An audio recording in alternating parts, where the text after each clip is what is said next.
নমস্কার, আজকে একটি রেসিপি শেয়ার করব আপনাদের সাথে বিয়েবাড়ির স্টাইলে। দেখবেন যখন বেশি করে মুরগি নিয়ে আসে তখন আমি গিলা কলিজাগুলো আলাদা করে রেখে দিই, যেন আলাদা করে রান্না করে খেতে পারি বা একদিন চলে যাই।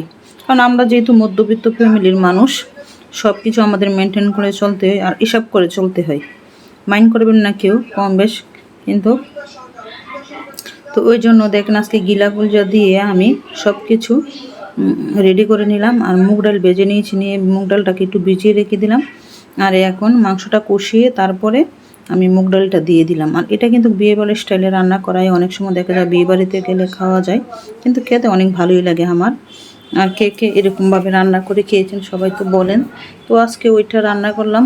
তো বাসায় দেখলাম যে ফ্রিজে কিছুই নাই, তো চিন্তা ভাবনা করে নিলাম যে যেহেতু শুক্রবার না আসলে তো আপনাদের ভাই বাজার করতে পারবে না, যেহেতু সে অফিসে, সে একটা সরকারি জব করে, ওই জন্য হ্যাঁ শুক্রবার ছাড়া এর কোনো অপশন নাই আমার আপনাদের ভাইয়ের।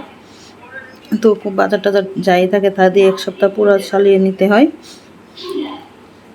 তো এটা দিয়ে আজকে রান্না করে ফেললাম, যেহেতু বাসায় মুগ ডাল ছিল। তো দেখেন না আমার তরকারি কালারটা কত সুন্দর হয়েছে। সবাই প্লিজ ভালো লাগলে লাইক শেয়ার করবেন, ফেসবুক ফলোয়ার দিয়ে রাখবেন, ইউটিউব বলে সাবস্ক্রাইব করে দেবেন, সবাই আমার পাশে থাকবেন। এটা আপনাদের কাছে আমার একটা অনেক আশা করে নিয়ে আসলাম।